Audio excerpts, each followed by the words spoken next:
I'm Misa. The region is busy, with events happening rapidly. Israel attacked Yemen, and Yemen responded with the hypersonic missile Palestine 2, targeting Tel Aviv. Some claim this missile is Iranian. We aim to verify if the missile fired at Israel was made in Iran, built with Iran's help, or made by the Yemenis themselves. Let's find out.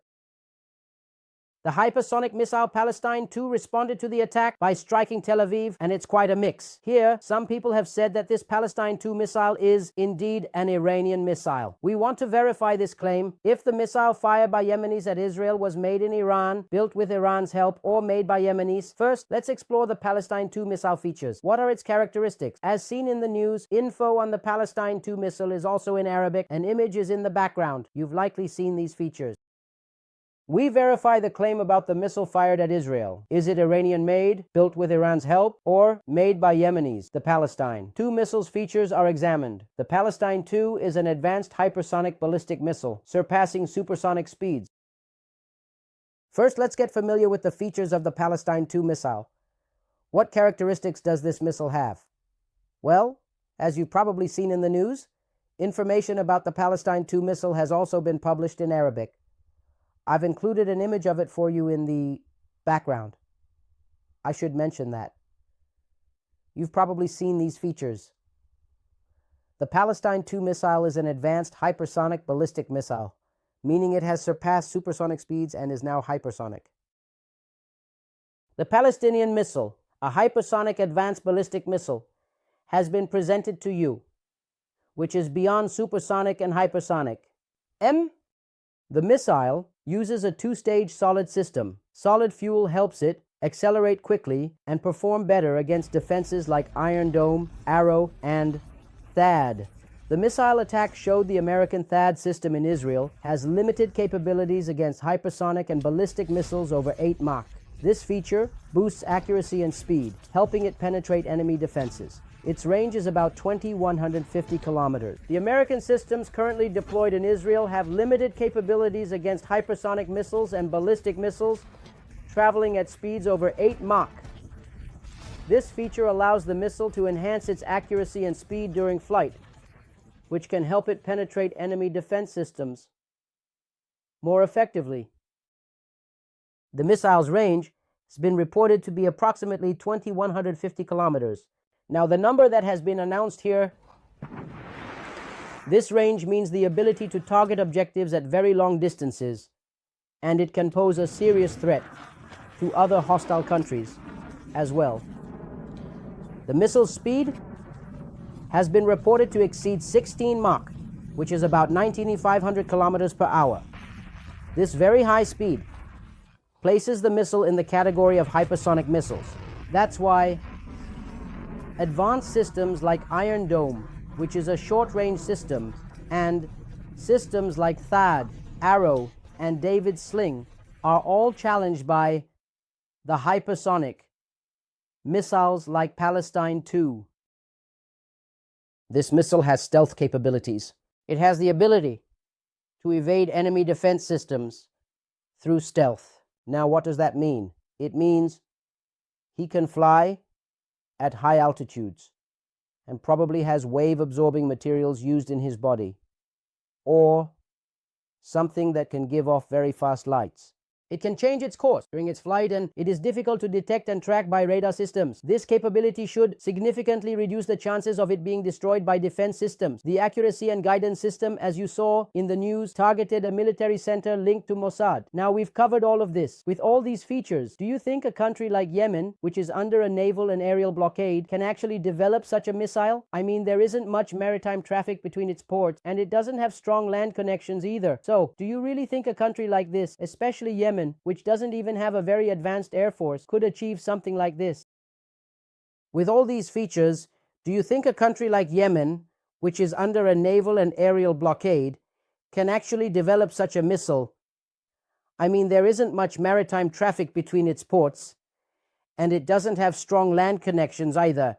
So do you really think a country like this, especially Yemen, which doesn't even have a very advanced air force, could achieve something like this? Yemen could potentially have built it on its own without foreign assistance, and what's even more interesting are the reasons that suggest this missile was made in Iran or with the help of Iranian engineers, particularly its technical features. A missile that has a speed of 16 Mach and stealth capabilities is something that typically only a country with very high technology can build, or a country that has been able to transfer that technology to the Yemenis, giving them the ability to construct it. Therefore, we can conclude that the Palestine 2 missile was built with the help of Iranian engineers, and it's very unlikely and illogical to think that Yemen, under such severe land, air, and sea blockade, and being a poor country with limited financial resources, could have the capability to engage in scientific exchanges, pay for scientific expertise, purchase scientific articles, or access global scientific resources to build this missile. So, it logically follows that this missile was either constructed by a third country or its technology was transferred to Yemen.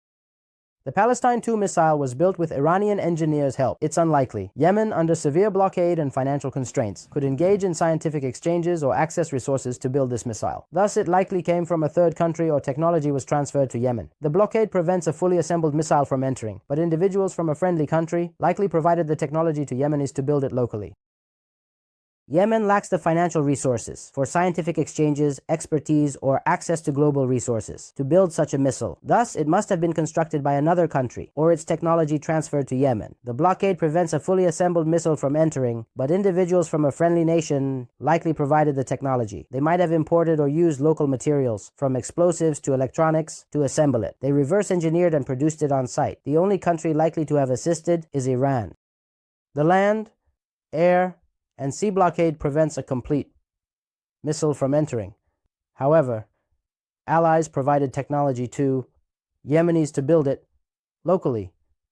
They possibly imported or had materials like explosives, body, and electronics to assemble. They reverse engineered and produced it on site. Iran likely helped with assembly. Palestine 2 missile launch was an operational test for us. They may have imported some materials or had materials in Yemen. They reverse engineered and produced on site. Iran likely helped with assembly. The Palestine 2 launch was an operational test. With Fatah missiles, Yemen can target Israel from 2,000 kilometers, and we, being closer, can easily hit targets. It was also a missile test.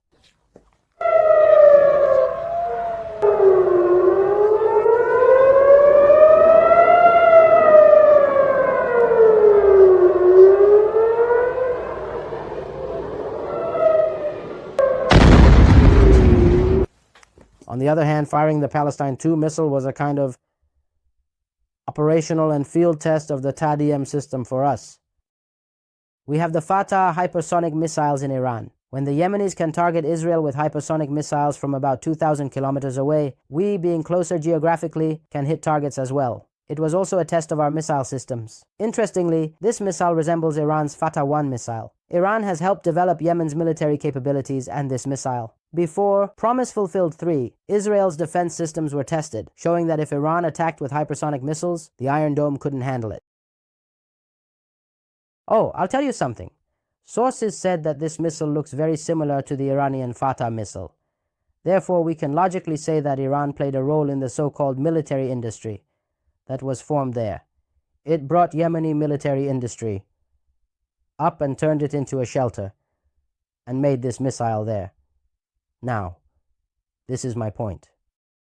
It's no secret that before Operation Sadek, Israel also briefly tested a defense system. And you can imagine that if Iran attacks itself with, for example, subsonic missiles, even the TAD system will be able to handle it. So, in a way, this was a precursor to the main attack that Iran is likely to carry out, which Iranian military officials have been emphasizing for a long time. Hopefully it will be for the best. Follow us on social media for the next video. For now, take care.